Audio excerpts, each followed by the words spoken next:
should I pursue firefighting as a career? Firefighting is not a job. There's going to be nights that you're gone that you wish you were home, and there's going to be things that you see that you wish you'd never seen. You feel very guilty about that as a husband, as a father, as a pastor. It's hard. I don't view that person as a person. I view it as an object. So when you talk about sports gambling nowadays, we take out, I don't know, I can't remember what it was, like $20, $30. We place it on red. You have to be mentally not dumb. Some of the standards have been lowered to hire those people, transgender, male or female, I don't know what, that. There is definitely a push for a diverse workforce. It's like Shapiro says, not your feelings, only the facts, or whatever he says.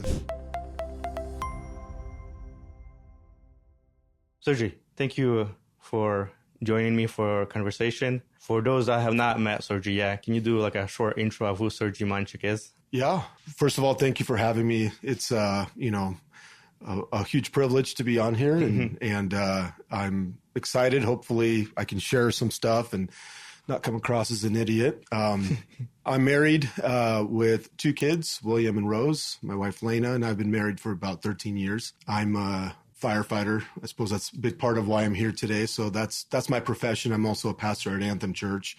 I've been a firefighter for 17 years, pastor for about 3 years, ordained pastor, I should say. Yeah, I mean, I love God. I love my job. I love my family. And like I said, I'm very honored to be here. Nice. The goal today is to talk, probably majority of the conversation, what does the job of a firefighter consist? How does one become a firefighter? And also a topic I want to touch on is, as a pastor, being a firefighter around, probably majority dudes and spending a lot of time with them. How do you navigate, let's say, crude joking, weird language, inappropriate conversations? And I want to get into that as well. But before we get into all of that, how did you end up? Because you've been in firefighting for a while. How did you end up in firefighting rather than, typical Slavic construction careers or something? So it's funny you say typical Slavic construction careers. Firefighting early on in the 1900s was primarily Irish people. So immigrants, kind of shovel breakers. It was a low income job, blue collar job. So it actually is a very much a Slavic career if we were to cliche it, because it entails a hard work ethic. It's a blue collar job at its essence. There are parts of it that, you do need to train a lot and study a lot. But for the most part, you need to work hard. You need to have integrity. You need to have a heart of servitude, compassion, empathy. So for me, my road, 9/11 happened, 2001. That was hot in the streets when I was in high school. High school being a very formational time of life, I was starting to think about, what did I want to do? I, like every Slavic dude or Slavic person, I should say, considered the medical field. So nursing, maybe a doctor, although I was never smart enough for that. And so I kind of had my eyes on that. And then the recruiters came to our high school, and growing up, Top Gun was my favorite movie. Mm-hmm. So when the recruiters started reaching out, and again, we're at war at this point, 2003-ish, I wanted to join the Navy because I wanted to fly airplanes. And they were in my ear about that, and they told me I was the perfect guy for it. And, as long as I studied hard and put in my work and finished high school without a felony, that I could go to the Navy and fly airplanes. And of course, recruiters will say anything to get you to sign on the dotted line. Mm-hmm. But in my head, that was what I was going to do. I was going to go fly airplanes. I wanted to be a pilot. So I told my mom this one day. We pulled into our driveway. We were, coming back from somewhere, and I shared with her. She actually asked me, hey, what do you want to do? What are you considering? I think I was a sophomore in high school. And I told her, yeah, I want to go fly planes. And she's like, where are you going to do that? And I was like, yeah, the Navy. They're telling me that they're going to hook me up, Mm-hmm. Of course, she bristled at that.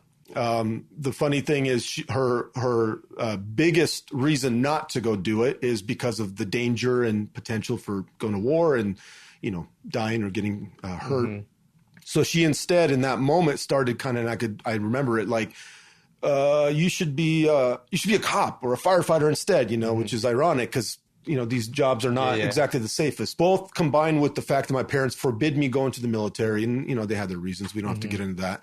And also her mentioning those lines of work, which I had not ever really considered strongly, but got me thinking, and firefighting seemed pretty cool. I'll be honest with you. I think at a superficial level, I was really interested in, the cliche jumping out of burning buildings, the great orphanage fire where you have a baby under each arm and you're a hero. And so that's what kind of got me interested. I started working with the guidance counselor in high school.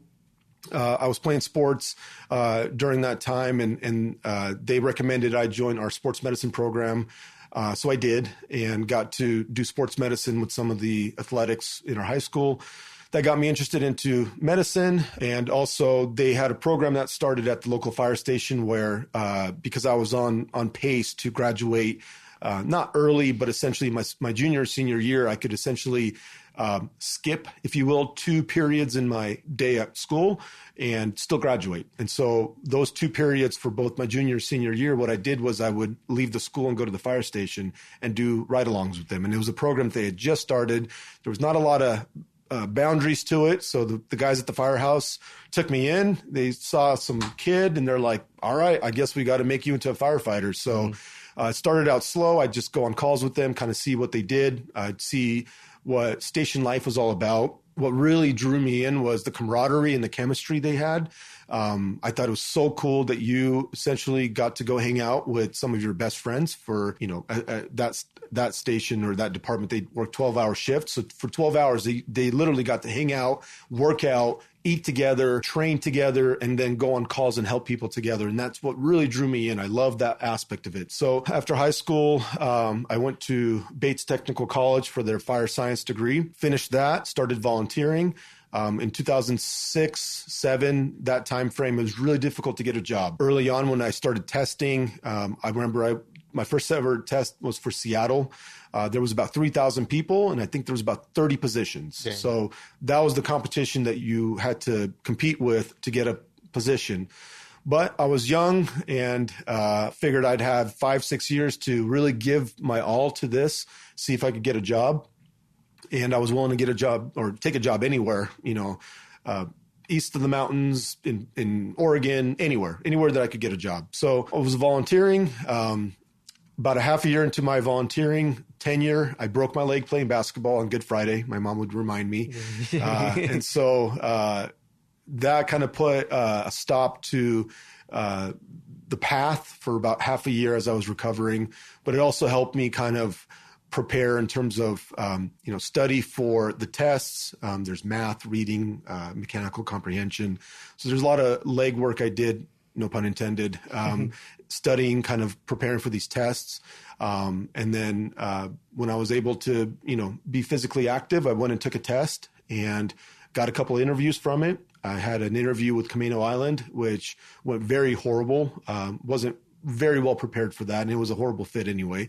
And then my second interview was with the Redmond Fire Department, and that went better to the point where I got an opportunity to have a job with them, and that's kind of how it developed.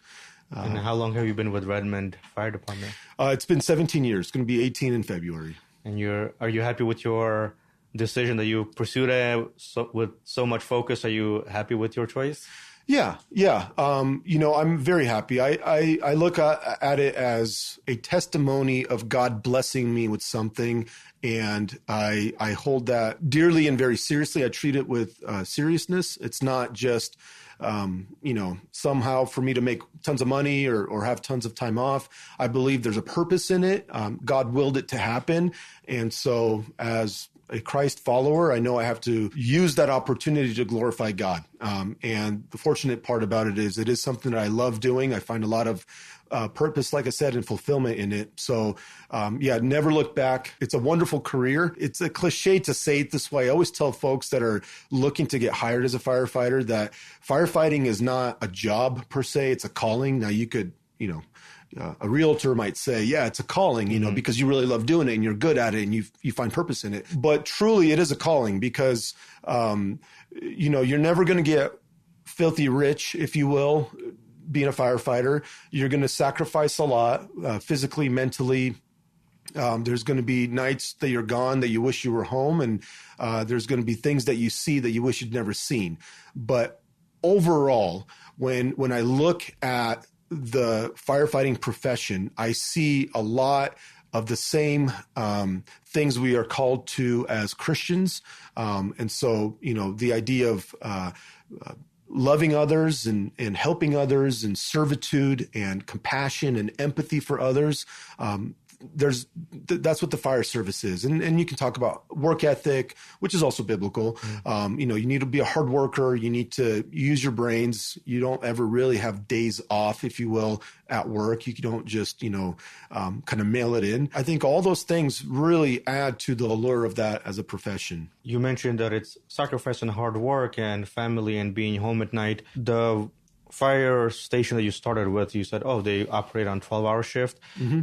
Is most stations, or do most stations operate on a 24-hour schedule? Or what does a work schedule of a firefighter typically looks like? It varies, right?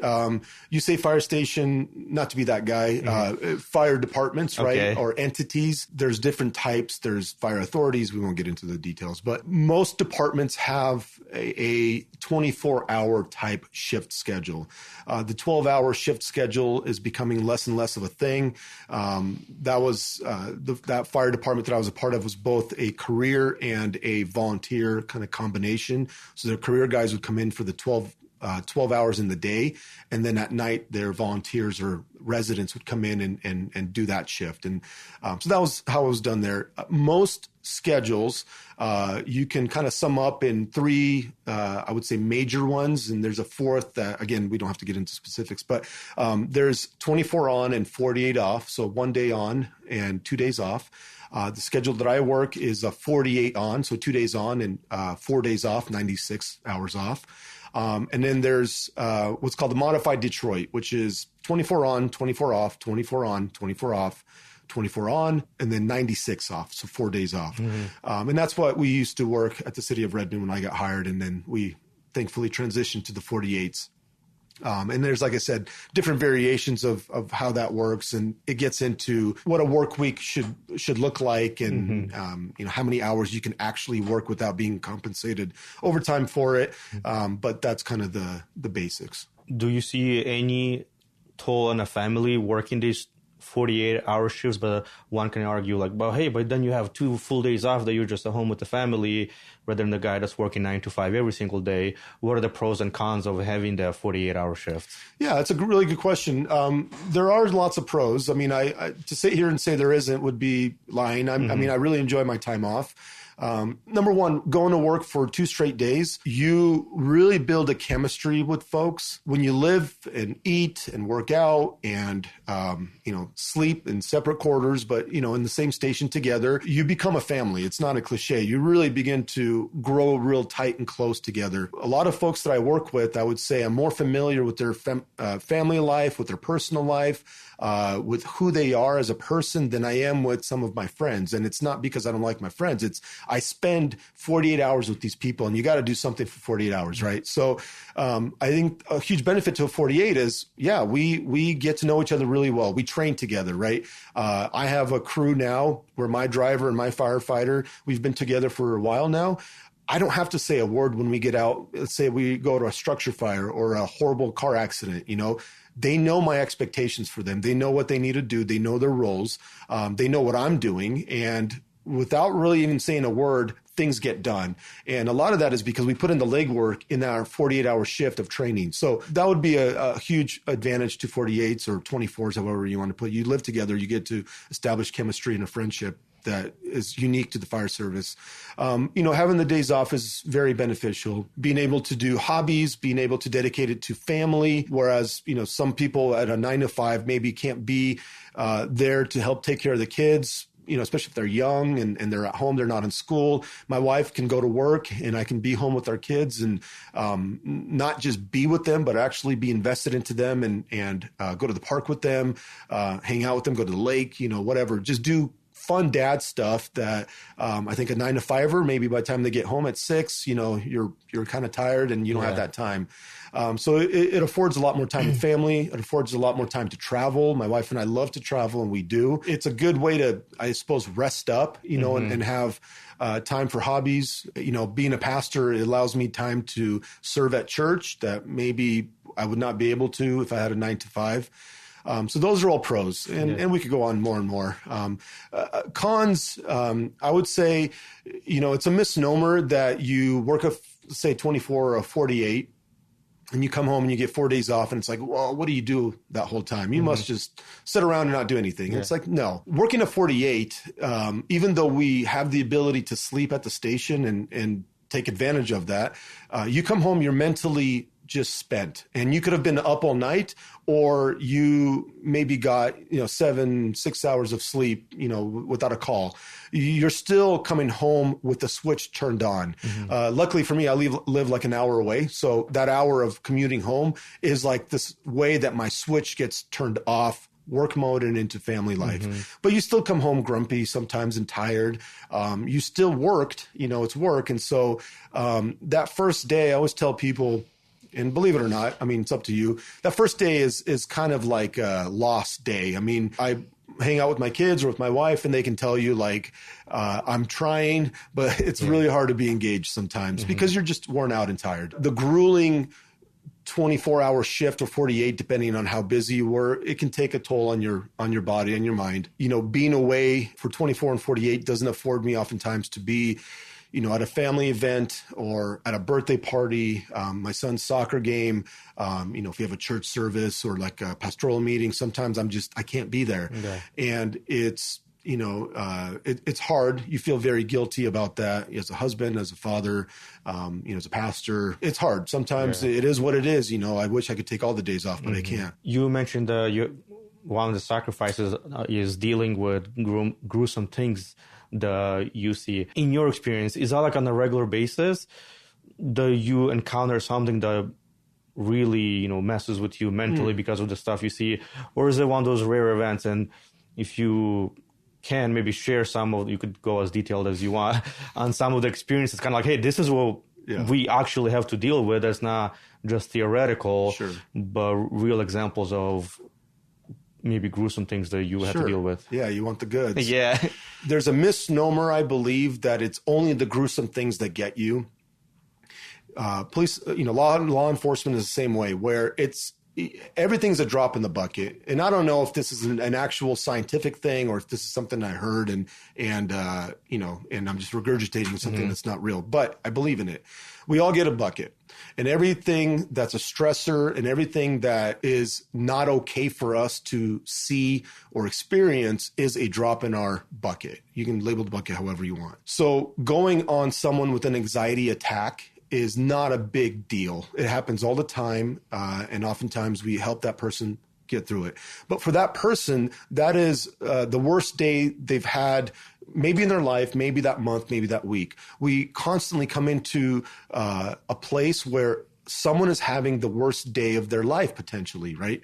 And so that stress of you have to have a fix, you have to solve their problem, you have to bring calm into chaos, is drops in the buckets. Every call is not a dead person or a dead baby or, somebody losing their house that, they've worked all their life for. But every call has an effect on you. How you deal with some of the more extraordinary things, that's, different, I would say, for different people. I think my wife would agree, because it is something we talk about all the time, that my personality is very pragmatic. Maybe it's tough to say I'm not empathetic. I just feel like I have a switch for empathy in a good way, in the sense that when I show up to somebody's problem, worst day ever, the chaos in their life, my job is not to be so empathetic and I don't want to use the word compassionate, so I'll just stay with empathy, to where I feel their pain so much that it begins to affect me emotionally. And now I can't do the job that I'm there to do. I'm not helping anything if I show up and I'm frazzled because there's a dead body or there's a house on fire or somebody's in an accident. They have a limb that's missing. Now's not the time for me to lose my mind. Now's the time for me to use my training and, the abilities that I have to help that person. And so it's kind of cold to say it this way, but when I go to folks that are having a cardiac arrest or that are burnt up in a fire or they've had massive trauma, To me, I don't view that person as a person. I view it as an object. And maybe after this, I'll need some psychological counseling or something. But to me, that's how I can do my job and help this person as much as I can, and leave that scene, whether that person survived or died, without it living with me and affecting me away from work or at work. You can coming up in the dream, nightmares or whatever. Like to me, I there's almost like a coldness to it, and I don't want to describe it as a coldness, but it's a necessary tactic to deal with things that, folks aren't supposed to see. In terms of, gruesome calls, I mean, I don't know. I don't want to get morbid. We see lots of things, like for the folks that are considering this line of work. Don't think that every day it's anxiety attacks or, automatic fire alarms. We call them automatic false alarms because most of them are. A lot of it is, you see kids that are hurt. You see family members that are screaming and crying, and there's chaos. You see people's homes get burnt up with all their possessions that they've collected over the lifetime. And that can be emotionally challenging and difficult to see. People that are considering this career just need to understand that that's a part of it. You have to have a way to deal with it in a healthy way. Being able to de-stress and have hobbies, working out is a big one, a good diet, good sleep, having a strong spiritual, healthy life helps. But sometimes, it's difficult. Have you ever encountered somebody like at work that having too much empathy did inhibit to do their work? So like they're focused too much on person's feelings. Sure. And stop them from being most effective at helping them. Sure. It's like Shapiro says, not your feelings, only the facts, or whatever he says. I think it's something like this. Facts don't care about your feelings. Yeah. Facts don't care about your feelings. We're called to address the facts and deal with the facts. And I'm not saying that we shouldn't feel with people. In fact, we're a public service, so if we showed up and we're cold in everything that we did, it's not good customer service to the taxpayers that pay, whatever money they pay for our services. You have to have compassion, empathy. You have to be able to, if a family member, let's say lost their husband or wife or child, God forbid, you have to talk with them and help them understand what happened and, kind of help them in that beginning process of grief. If you're just cold-hearted, it won't bring a lot of benefit, But yes, there's been a lot of folks that have been so affected by a call. And oftentimes it's, a kid call or an older person where you see the person grieving or someone that's experiencing loss. You see them or you see yourself in them, right? It's your child because they lost a 5-year-old girl and I have a 5-year-old girl and I can empathize with them and it can destroy you, right? Same thing with, their grandmother died and I have a grandmother and she's also, sick and now they're grieving someone, and I can see myself in them and you begin to, have an emotional connection in that sense. And there's been folks that, have had to retire early. They can't that was the last drop in their bucket before it overflowed and they knew they could never run another call again. Hmm. So it's definitely, I wouldn't say commonplace, but it is something that happens. Again, I go back to like the empathy thing. It's like our physical bodies, right? We can run as many miles and work out as many times and eat the most healthiest food, but sometimes none of it matters. You get in a car accident or you still get a disease and you die, right? So there's some things that you just can't control. It's the same with the emotional part of it. Like no matter how many good habits you have towards that emotional aspect of the job, sometimes things happen. And for whatever reason, God decided that was the moment that you couldn't do that job anymore. Yeah.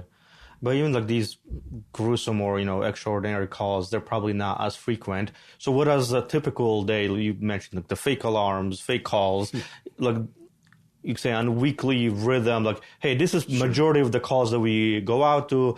This is kind of what the typical job of a firefighter looks like. Yeah. I don't want to bill it as fake. I kind of say it in jest, right? We treat every call as though it's the big one. And then we, confirm, right? So typically, you don't have extraordinary calls every time you go out. A lot of it is medical, right? So in King County, we have a tiered response. There's BLS, basic life support, ALS, advanced life support. Those are the paramedics.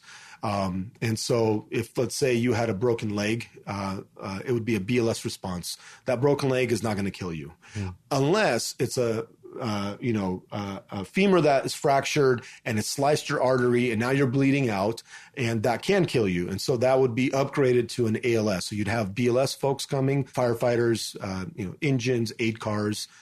Aid cars are what we call the fancy ambulances that are red and boxy. And then you would have paramedics dispatched on top of that, and they would handle the advanced life support, and we would kind of work in conjunction with those guys. You get a lot of medical stuff. I would say, I think there's a statistic out there somewhere, and of course it's different everywhere, but it's about 70% is medical. You get a lot of car accidents. And again, it depends on your area you cover. Car accidents is a common one. Fires are not very common. In this day and age, there's a lot of buildings that are sprinklered. Fire alarms are a lot more technologically advanced, so they can, detect fire or smoke a lot sooner than they used to. The fire codes have been, updated and built out to such an extent that, a lot of the problems of the old aren't so much problems of the now. And so going on a fire, I would classify that as an extraordinary event. You maybe get one once a month. If that. We also handle rescue type calls. So I'm on the rescue team at work. So confined space. Cats on the tree. Cats in the tree. That's, people say that, and I always retort that you never see cat skeleton in a tree, right? 'Cause they always find a way to get down, right? So, but yeah, if you have a cat in a tree, you can definitely call us out for that. We can get them. It's happened before.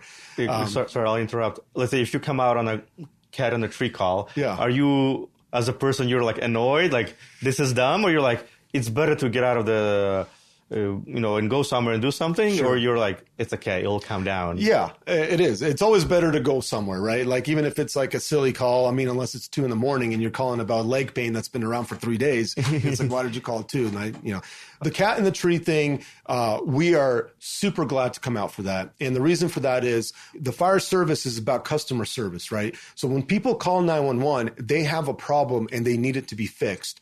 And firefighters are the problem solvers. If you boil down our job to a very basic level, we bring calm to chaos and we bring solutions to problems. That's why people call 911. So if it's someone's cat in a tree, we will find a way to get them down. We might get creative, and there's many different ways we could work on that, but we will make it happen. The number one thing for us is to treat everybody's problem like it's our own and give it the respect it deserves, and so, like I said, if it's somebody's baby and it just happens to be a cat up in a tree, we will rescue them and take lots of pictures while we're doing it. If someone would to ask you, hey, should I pursue firefighting as a career, would you recommend it to them?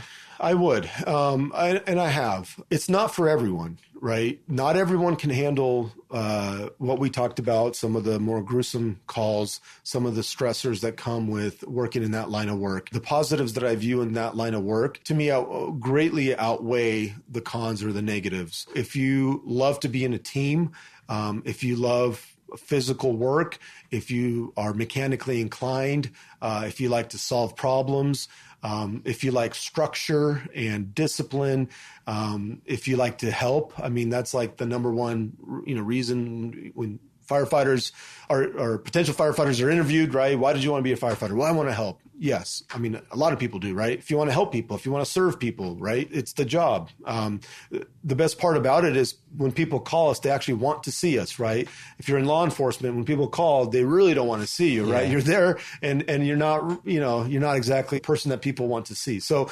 there's an essence of, people are like happy with you and There's been hundreds of years of legwork to get to that point where it's a respected profession. When people see you in uniform, they wave at you, they're smiling at you. There's lots of reasons to be a firefighter. So I would recommend it, and when I do, I also will share with folks like, hey, love the job. You should definitely do it. Here's some things to consider. Here's some impacts on family life, on your physical, life, mental life that happen. And, if you still want to sign up for it, great. I'll help you, get prepped for the interview and tell you what's up. But it's a wonderful career. And in a nutshell, we kind of talked about it, but summarized version, what would those recommendations be? Like, hey, consider family life, health, mental, kind of what we talked about, or is there more to it? Yeah, I mean, a lot of the same stuff we talked about. It takes a toll on your body. Lots of backs, knees, necks. That's a very common long-term injury that happens. Shoulders, probably one of the most common appendages that gets ruined in this line of work because of some of the unique positions you're in, a lot of the weight that you carry. I don't want to overindulge, but when I got hired, someone once told me, look at professional athletes. That's how you need to approach this job. Professional athletes have to train physically. They have to train mentally. They have to be really good at their job to be called a professional. Firefighting is the same way. We have to train physically. We have to train mentally to be professionals at our job. And along with that comes the risk of injury physically, the risk of injury mentally. We talked about that. The risk of stress on family life, right? Say baseball players, right? They travel half the year. They're out and about in a different city, don't ever get to see their family. It's the same thing with firefighting. You're going to be missing birthdays, parties. You're going to miss Christmas. You're going to miss Easter. You're going to miss anniversaries just by the nature of the schedule. So those are very real things. Could be drawbacks. There's a high addiction. I don't have the numbers, but there's addiction possibilities in our line of work because of all the stressors. There's elevated heart disease, cancers through the roof with all the synthetics that are in everything. When a fire is burning, I mean, we're in it. Whether even if you're masked up and you're breathing SCBA air, your skin absorbs a lot of the toxins. You're in dangerous positions sometimes in dangerous environments. You lose your hearing, all that is part of the job. So those drawbacks that you should consider. But, in my eyes, they're worth it. How hard is it to become a firefighter? Because it seems like before people would wait, like you mentioned, for years to become. Yeah. Is it still the standard about the same, or did things change a little? I would say it's easier. And what I mean by that is there's been such a generational shift. So many folks have left. COVID was a big part of that. So many folks have retired because they've hit that retirement age and they've left. And departments haven't hired fast enough to replace the people that left. Also, especially in our area, there's been such expansion. A lot of cities have grown, a lot of entities have grown, districts have grown, where there's a need for more staffing. And so there's a lot more open positions. So today versus when I was getting hired, there's a lot more positions for you to fill with new hires. And that's been the reality, I would say, since, about pre-COVID, through COVID, and now post-COVID, for the last 5-6 years, a lot of people have been hiring. And so the pool of potential candidates have been hired. And then kind of the mediocre ones have been hired. And so now, and I don't mean to offend anyone with this, but now a lot of the candidates we're hiring probably would not have been hired in the past because of what they're scoring on their tests, maybe some of the background, maybe some of the lack of physical ability. And so some of the standards have been lowered to hire those people, to allow them to pass the test so they could be on the list. So if we were to talk it in that way, there's a lot better of a chance to get hired. You are more likely to be hired today than you were 15 years ago. With that said, you still have to put the work in. You still have to, one, not be a felon, to, for most departments, have at least a minimum GED or a high school diploma. Some departments require you to have, at least an AA, although that's becoming less and less. Some departments require you to be 21 years old. Others are 18 and over. So it kind of just situational, depends on which department you're testing for. So there are requirements. When you take a test, it's not just you and 3 other people and they don't speak English. You're still competing against others that are interested in the fire service. Recruiting is way up nowadays than it was before, because frankly, before you never had to recruit. You had a line of 3,000 people trying to get 30 jobs, right? Now, a lot of departments, a lot of cities, entities are reaching out and recruiting people that they want to see fill the ranks. A lot of the people they're looking for are diverse. They want, to diversify their workforce, both male and female, racial demographics. I won't say sexual demographics because they legally can't do that, but I think it's becoming more prevalent to advertise to those different demographics that, hey, the fire service is for you. We want you to come. We want to hire you. So if I was to tell someone today, is it hard? Yes, you still have to work at it. You still have to interview well. You still have to be physically fit. You have to be mentally not dumb, if I was to put it crudely. But it's definitely not as competitive as it used to be. How hard is the written test? Because I'm thinking, like, say, most dudes probably would be like, yeah, I can handle, picking up a letter. I'm strong enough. Sure. How hard is the written portion of the exam? Some things are college level, math, reading, comprehension, mechanical aptitude. It's not easy per se, but it's also not like, you have to have a master's degree in mathematics to pass this test. I think the beauty of the fire service is it draws in many different types of people. And so some people are not super smart or great test takers. They may be physically strong. They may be able to, look at a car and just hear it running and diagnose it immediately. Yep, that's what's wrong with that car, But when it comes to taking a test on mathematics, they flunked out in 10th grade and never got back to it.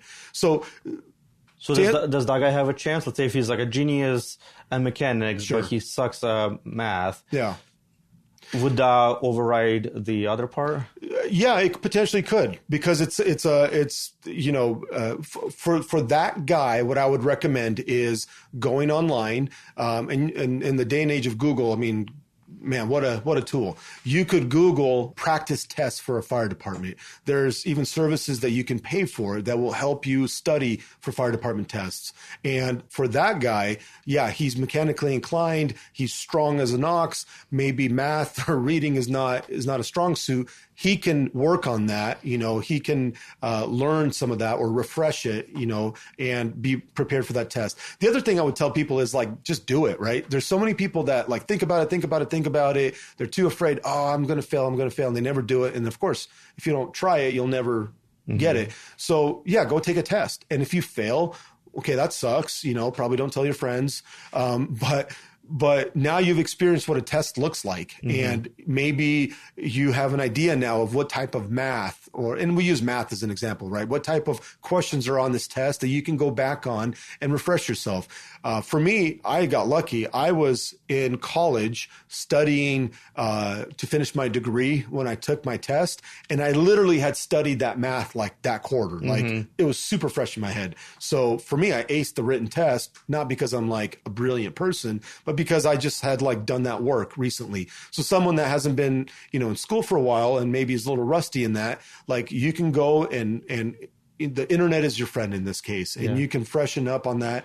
And then I would say, yeah, take the test, see where you land. If you do horribly, well, now you have intel on what's on the test. You can go home, work on that, and then take a test again.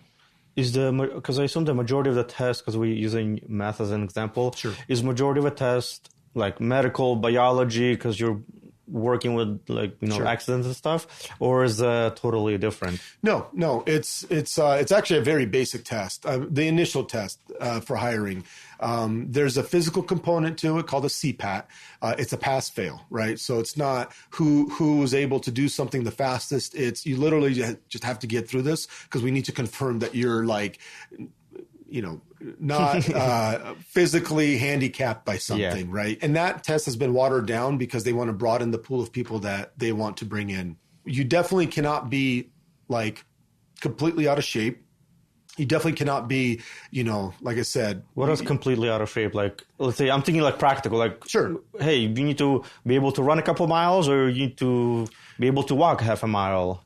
So I'll tell you what my test was, and it's essentially a variation of this. It starts with carrying like 40 pounds on your weighted vest, and you get on a stair stepper, and you do that for 10 minutes. And it's purposefully set at such a pace that it's not walking and it's not running. It's like in between, right? And so it's really, really annoying, right? That was probably the hardest part of the test, was like trying to figure out the cadence of the stair stepper. So that's just to test your cardio ability, right? So if you've been eating donuts and you've been sitting on your couch for the last 5 years, you may have a problem with that. But most people won't, right? Like if you're physically fit, if you're playing basketball, or you're going on runs, or even if you're just like a blue collar worker that's out working with their hands and you're working physically, you're probably going to handle it okay. I mean, if you smoke like a chimney, you might have a problem, but maybe it's not the right line of work. Then you would have essentially different variations of like on the job tasks. So you would have to pick up a ladder and extend the ladder, and then put it back down safely. You would have to pick up weights that would replicate like you carrying chainsaws, and you would have to go 50 yards one way and bring them back. Then you would have to drag a fire hose for 100 feet, then you would have to pick up a pole, we call them pike poles, and lift up a weight above your head 3 times. Then you would have to pull that same weight down 3 times. Then you would get on it's called a sled. You stand on top of this thing. There's like a weight, and you take a sledgehammer and you hit the weight, and the purpose of it is you slide it, 3-4 feet by slamming it with the sledgehammer. It's functional movement, right? Okay. It's like stuff like that where, anyone that's been in the gym or you're relatively fit, you could probably come in there cold and handle it okay. And like I said, and that was like 17 years ago. From what I understand, it's even easier nowadays. So that physical component, I would say it's not that hard. Okay, so somebody passes the written test, they pass the physical test, they're being interviewed. You mentioned a little bit on a diversity aspect. Some people call it, especially firefighting being a government job. Sure. And with all this woke stuff coming in, how much of emphasis there is on diversity that, let's say, a cis white male comes into an interview, they do about the same as somebody of a diverse group that nowadays are being focused on. Yeah. Is that something that a person should be worried about? No. Here's where I land on that. It is what it is. It's not just a reality in the fire service, the law enforcement, the military. It's in every job. We can throw a fit over it. We can bang our head against a wall. We can go riot, and it's not going to fix anything. If you are good enough for the job, you will get a job. Now, yes, you are competing against, if we want to term it DEI, whatever, however you want to put that. There is that added, I suppose, pressure on you as a cis white male, because a lot of departments, entities, there is pressure, oftentimes political pressure, on that department to better mirror the community they serve, right? And so that's often what we hear is there's 90% straight white males in this department, yet you serve an area that's, 30% Punjabi, 25% African American, 35% Hispanic, whatever, however you want to break down. Like our department should mirror this community, right? And in some senses, there's a benefit to that. A woman can relate better to a woman that's been raped. Not to use an extreme example, but it's very common for us to go to someone that has been raped or sexually assaulted, and they want nothing to do with the middle-aged white male at that moment, because that's who did the act 10 minutes ago. They want to speak to a female firefighter. And great. What's the best customer service for that person? It's us. Even if I have to call a different station and have that station bring their female firefighter, or I have to call my battalion chief because she's a female. And she has to come and do the interviewing and make sure that this person gets the treatment.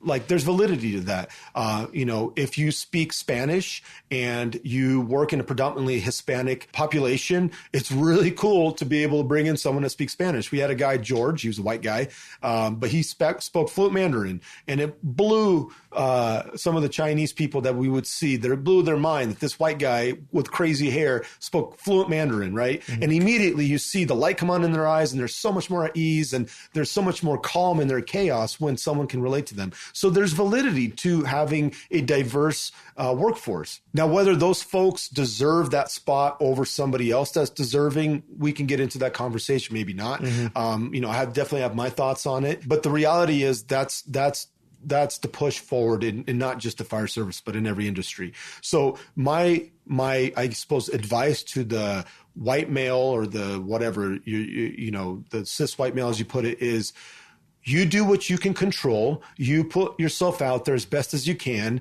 and whatever happens, happens, because you cannot control in this moment what the requirements are when it comes to DEI. In my day and age, when I was getting hired, it wasn't so much although it was to some extent, the diversity, equality thing, it was military preference points. If you went to the military, and there's a lot of folks getting out of the military in 2006, 2007, you automatically got 10% more on your test than a guy that never went to the military, right? So that seemed unfair, because it's like, okay, cool, yeah, you fought for the country, like, amazing. Thank you for your service, with all seriousness. You might have some of the boot camp experience, some of the experience in a military organization, and now you're transitioning to a paramilitary organization like the fire service. Okay, cool. But does it make you a better EMT? No. Does it make you better at pulling hose than me? No. Does it make you more compassionate than me? No. Then why do you deserve 10%? And that was what it was. And here's the thing: I still got hired. I still got the job. Fair or unfair, that was just the reality of what it was. So before, it was the military guys that got a, maybe you'd call, preferential treatment. Mm-hmm. Nowadays, there are multiple kind of typical groups that we hear in the news every day? Or let's say, do you participate at all with like interviews and hiring process? Like, what are the groups that somebody would say that they're getting preferential treatment over a cis white male? Preferential treatment is a hard, I guess I wouldn't use that terminology. Okay. I've been in a few interview processes, and in those times, there's never been somebody, above me that's come down and said, you must look for, a Hispanic female or a transgender, male or female. I don't know that. There isn't that. There's also rules against that, right? An entity like a city, a county has hiring rules that are laws that they can't just say you have to have only females, in this hiring class. It's not that. In the way they structure the test, in some of the questions they ask, and in the way they can coach you to grade, yes, it can inherently prefer a certain type of person over another. The other part to it is, let's take our process at our fire department. When you're part of the hiring process, you get a list of questions, you ask, you grade them on the list of questions. They also allow a little bit of subjectivity to it, right? Maybe this person didn't hit all the points, but man, the way they came across, they were so genuine, they were so honest, like the energy came across so well. Like, yes, I have a really good feeling about this person. Cool, I'm going to grade them whatever way. Then they get put on a list. Then there's another interview that goes up to the chief level. Now, the chiefs have the ability to look at the list you gave them and not so much pick and choose who they want to hire, but there is something called the rule of three, where for every 3 people on a list, they have the ability to choose out of those 3, right? So it's not necessarily the number 1 person that scored. They could take the 3rd person. Mm-hmm. And that's kind of left up to how they want to decide what their standards are for how they want to hire that person. Mm-hmm. So again, the preferential treatment, I think that's a strong word to describe it. There is definitely a push for a diverse workforce. Oftentimes it's influenced by the types of questions you ask in an interview panel. And then obviously as it goes up higher into the next interviews at the chief level, it's kind of their discretion how they want to hire. But, to say like, this hiring class is only going to be transgender. I mean, it goes against civil service rules. And so it's not, it's not that way. Is it like all this diversity stuff, maybe LGBT stuff, does it come up, let's say diversity topics, do they come up at all during interview process that somebody should be prepared for? Yes. Yeah. And what does that look like? Well, this last hiring process that we had, I was not a part of it. It was a very pointed direction towards this issue of transgender, LGBTQ plus, however you want to term it, issue in society. And so secondhand info, right? So this is what I heard from folks that were on that panel. They were told to grade on 3 questions, I think it was, on how someone, 2 of them were situational. A third was just a straight question. And the 2 situational questions were, for example, this is not word for word. You work with Alexander, and she comes to work one day on shift, and now they're in Alexandra. And your coworker does not agree with their decision to change their sex, and so they continue to call this person Alexander, even though they said, no, I want to be called Alexandra. How do you deal with this issue, right? So it gives you like a situational example of something that society now is accepting as, hey, if this guy wants to be called Alexandra, we should, agree that he's now a woman, he's not a man, even though maybe it's still obvious that he's got stubble on his chin and he's got an Adam's apple. Like everything would say he's a man, but no, he's now claiming to be a woman. And now your coworker is, discriminating. How would you deal with that? Another example would be, someone is bisexual and they tell you that somebody was harassing them for their lifestyle choice. How would you deal with that? Again, these are just anecdotal, questions. They're not verbatim what was on, but it's along those lines where it's a very hot button cultural issue. And I suppose what they want to do is hire folks that are in line with how they want people to treat those scenarios. I suppose this is an example of like, if somebody comes in there hot and heavy of like, yeah, this guy's crazy, he's mentally insane. Like, Matt Walsh. What is a woman? Let's watch this video. Probably not going to get a sniff, but if you can navigate those waters, in terms of you don't have to fall in line with where this question is trying to lead you. You can still lean on, I view people with respect.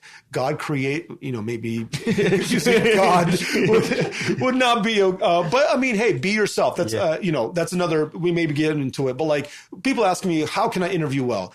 I always tell them, be genuine, be yourself, because if you are and you don't get the job, and be wise. Sure, be wise, but like if you are not yourself in that interview, then maybe it's not the place you want to work. Like you can put on a front and facade and think you're answering the question that you think they want you to, or that given answers the way that you think they want you to answer. And being on that side of the table, what I'm looking for is, okay, is this dude genuine? Is this guy,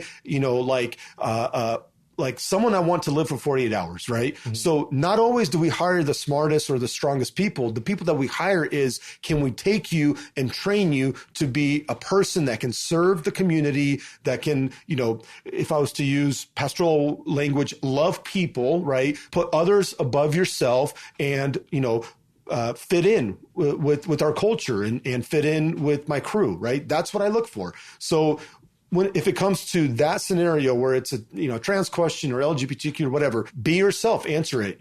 Hey, those folks, they are created by God, no Jew or Gentile, right? God views them and loves them as much as He loves me. If we're talking about equality here, like they have their rights and even if I disagree with their lifestyle choice and think it's sinful, they're still human and they still deserve my respect. So there's definitely ways to navigate that issue in an interview process without compromising and spouting things that you think they want you to hear.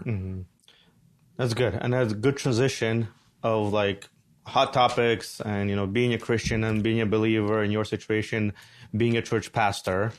You're living with these guys, with a group of people for 24 or 48 hours at a time.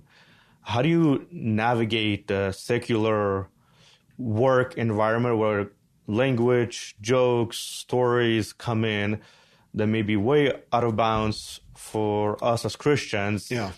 As a pastor, how do you carry yourself in that environment? It's a plentiful field to work in, right? That's how I view it as a pastor. It's not a negative. It's a positive that I get to be around folks, developing relationships, getting to a personal friendship level where then I can slowly begin to minister what I believe is a Christ-like lifestyle. So yes, there is crude humor. There is, I'm sure in most lines of work, there's, cussing and there's, bad things, right? Yeah.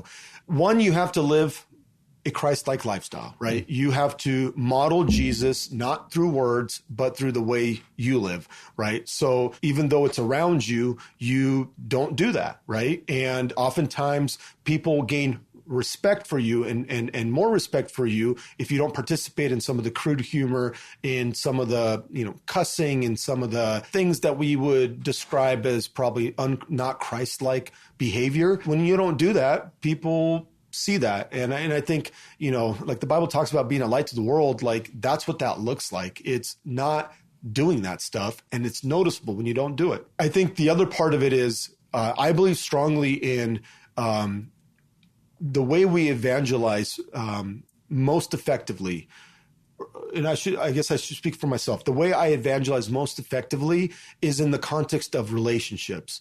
And so I am friends with folks that don't like to go to church, have never gone to church, or are straight atheists.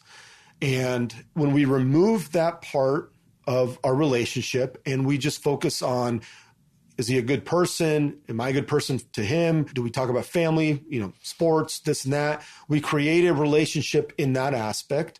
Does he need help fixing a window at his house? Yeah, I'll go help, because I want to help. Mm-hmm. And so we build a relationship before we get into any of this, I suppose we could call it spiritual side. Then in the context of that relationship where we've built up the trust and the respect for each other, and I've modeled what I am going to preach by the way I live out my faith.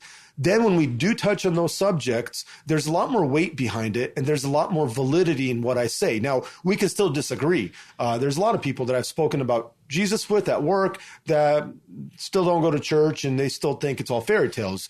And that's, that's their decision. Mm-hmm. But there's also folks, because of the relationships we've built over the years, that have given me a lot more opportunity to share and a lot more of a ear to listen, and have, come to our church, mm-hmm. And visited and become a member. I think you have to view it from the standpoint of this is your mission field. It's not just the work. It's not just my work environment. It's construction. It's every work environment where, there's going to be that going on, and we're not called to cower from it or run away from it or sit on our ivory towers and say, yes, we're so holier than you. You're going to burn in hell, so I want nothing to do with you. Our heart should cry out for these folks, right? Mm-hmm. And in my experience, building relationships and in the context of relationships, beginning to evangelize, starting with my testimony is the best way to do it. And then on a very practical level, let's say on a construction, wherever, business office, coworkers, let's say for you, somebody is telling a very inappropriate joke. In that situation, do you kind of just sit quietly, or you're like, hey guys, that's dumb, don't say yeah, or walk away? Like, what's your personal approach to, let's say, as these conversations are happening around you? I'm lucky enough to be a supervisor currently at the fire department. My role is a supervisor. And so I get to set the tone for my crew. And there are certain things that my crew knows that we don't do. We don't gossip. We don't talk about, our last night's, escapades, in downtown Seattle or whatever. It's not appropriate for work. Now, does it come up? Yeah. Do crude jokes happen? Of course.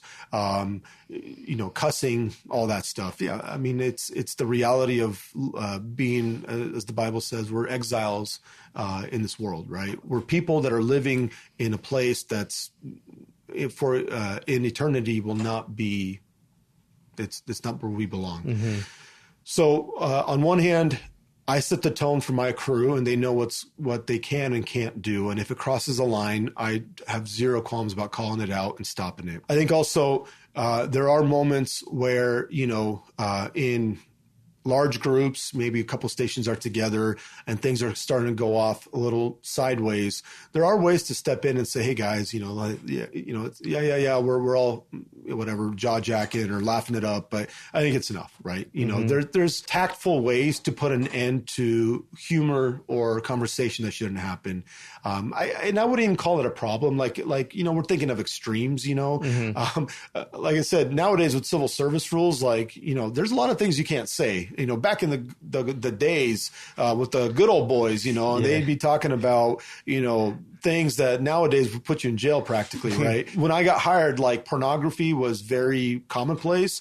You'd sit in the bathroom stall and you'd have a stack of Playboys, or you'd be sleeping in your bunk, and we have these little slide out containers where we could put our sleeping bags, and you'd pull one out and it's overflowing with the latest whatever hustler. That's not appropriate anymore. That's not something that exists. Talking in a crude way, there are rules against that in our personnel manual. So a lot of that has been kind of legislated out. Obviously sometimes appears when you have that informal time where you're talking. Sometimes you can't just be the fun police and be on everybody's P's and Q's because you're just going to be that guy. But when it begins to devolve into something more than just somebody said a joke, or somebody said what they did last night with their girlfriend, and it gets into something greater, then this is not a professional conversation and we're on duty. We should be professionals. Got it. Really good conversation. I'm enjoying it. I'm learning a lot. And then last one on a little bit more maybe personal topic. Yeah. You're into sports. I follow a little bit. We talked a little bit about this before. It seems like sports and sports betting really getting out of hand. Mm. As a pastor, as a Christian, how do you personally view sports betting? That's a can of worms. I will say that I've been somewhat naive to it. You're right. I do follow sports. I love sports. I listen to lots of sports talk, podcasts, radio, all of it, especially lately as it's become more legalized. It's in your face, right? Everybody's doing it. I kind of always viewed it as a very foolish thing to do. I'm not a gambler. I remember going to Vegas when I was in my teenage years, and we went to the casino because, of course, you go to the casinos, and never didn't know any of the games really. And only what I saw on TV. And I remember standing there with my friends at the roulette wheel, and they landed on black, right? 5 straight times. And so we're like, dude, there is no way it's going to be black again. The odds of that is astronomical. Yeah. We're not math guys, but we know that that's not going to happen, right? Of course, the reality is, if you actually are a math guy, no, every spin of the wheel, there's the same chance of that ball landing on that space, right? So the fact that it's happened in a row doesn't matter. Anyway, not to get nerdy, but so we take out, I don't know, I can't remember what it was, $20-$30. We place it on red, right? So it's I think it was a 48-1 or whatever the odds were. You essentially double your money if you get it. And sure enough, it lands on red. And it was the agony of losing my money much more superseded than the thrill of winging it, right? Mm-hmm. I was so stressed out that I was such a sucker that I gave away my hard-earned money that when we actually won, we celebrated and we were super happy. But at that point, I knew I was not going to gamble.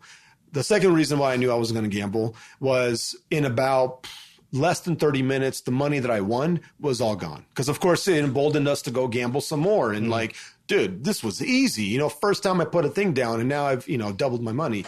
And so that was a lesson for me. Like, yeah, these casinos are what they are, and Vegas is what it is, not because they're losing money. In fact, they've developed a really good way of getting money from suckers, right? So when you talk about sports gambling nowadays, and it's become more and more evident, and you begin to hear more and more stories of people that are participating in the sports betting, and it's almost becoming a commonplace thing. In some senses, I feel very naive and shocked, because to me, it's a very foolish thing to do. When we look in the Bible, there's no 11th commandment that says thou shalt not gamble, right? There's really no reference to it. But what we can do is we can kind of extrapolate scripture in the Bible that speaks to the effects of gambling if it reaches a place of sin. If you put me on the spotlight and say, is gambling a sin or not? I can't be legalistic and sit here and say, yes, it's a sin. But I see it as a very foolish thing that could lead to sin. It could lead to greed, right? When you gamble, money is a big prominent part of what you're doing, right? You're literally using money, and so it could lead to greed. And we know the Bible talks about greed being a sin, and it could lead to other evils, the Bible says. It could lead to ruin in your personal and family life. And we know that God gives us our families, God gives us money to be good stewards of it. And when we are not good stewards of money or of our family, and in fact, we destroy those things, we taint them, then we know that's a sin. So gambling could lead to that.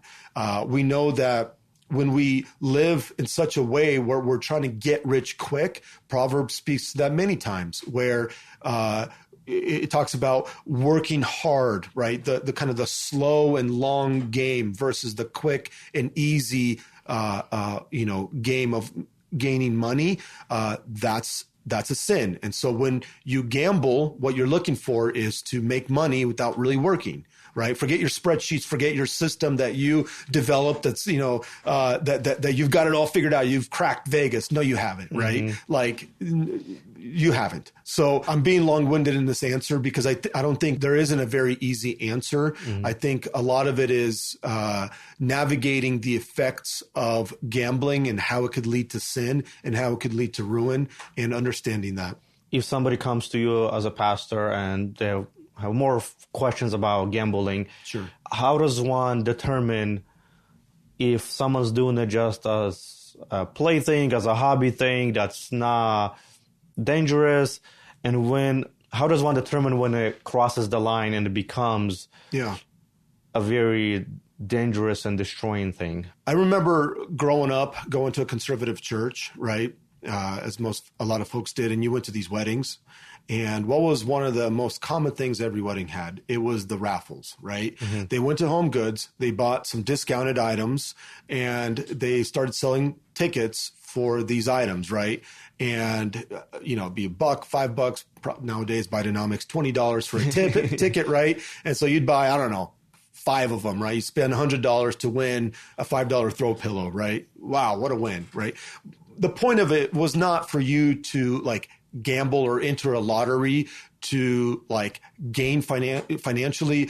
The point of that game was to support this couple in a fun way, right? And it so happened to be this kind of lottery type game, right? Where you get a ticket, you buy them, and then you can win something that really is not that valuable. So in that sense, you could say betting, or gambling in that arena is not really sinful, foolish, not foolish. I don't know. It depends where your heart is on that issue, right? If you're trying to, if I bet my son $1 that he can't clean his room under 2 minutes, am I in sin? No, my heart is not into profiting off my son or getting rich quick or whatever. Mm-hmm. Destroying my family's finances because I'm going to give him $1 for cleaning his room.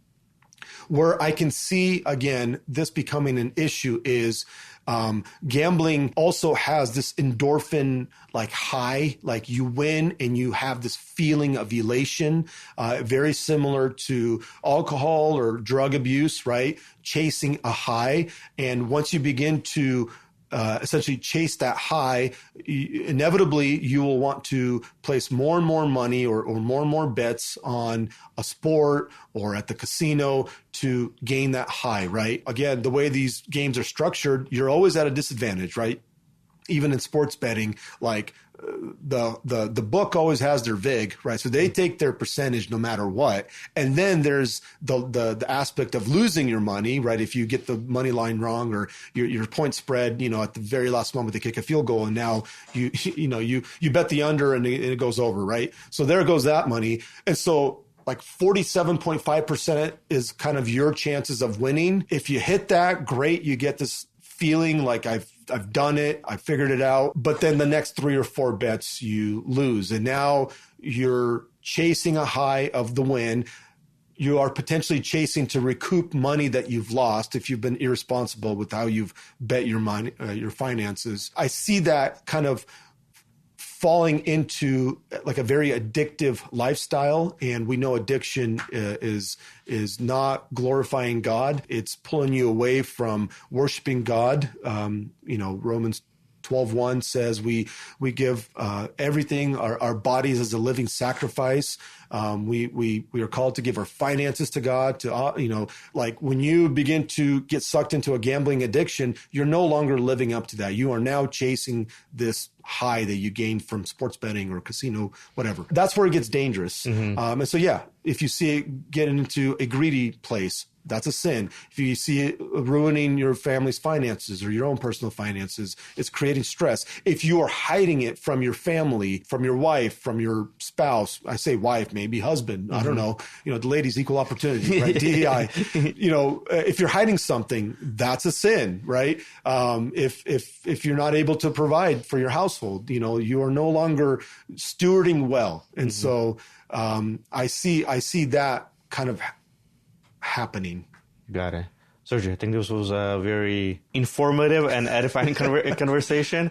If somebody, going back to the firefighting, if somebody is maybe seriously considering firefighting and they want to know more, maybe reach out to you, what's the best way they can find you and reach out to you? You can hit me on my socials. No, I'm just kidding. You can always DM me at Manchisel, or it's actually Manchile, but it's too late to change it.